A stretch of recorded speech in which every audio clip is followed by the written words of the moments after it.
విజయ్ దేవరకొండ తమ్ముడు ఆనంద్ దేవరకొండ ఏం చేసినా అది ప్రయోగమే. ఇప్పుడు అలాంటి ఎక్స్పెరిమెంటే హైవేతో చేశాడు.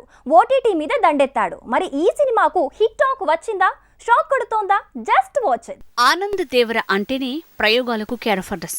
ఏమాత్రం మాస్ కమర్షియల్ రూట్లో పోకుండా కంటెంట్ డ్రివెన్ స్టోరీలే ఎంచుకుంటూ వచ్చాడు.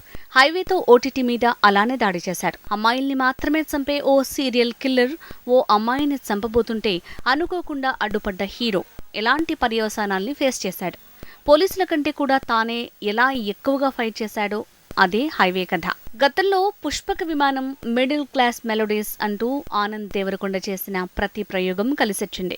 హైవే ఓటీటీలో రిలీజ్ అవటం ఓ రకంగా సేఫ్ గేమ్ అనే మాటే వినిపిస్తోంది. హైవేలో జరిగిన ఇన్సిడెంట్ కి టైటిల్ ని కూడా అదే పెట్టి ఆకట్టుకునే ప్రయత్నం చేసింది film team. Simon K King music, KV Guhan making ఆకట్టుకుంటున్నాయి.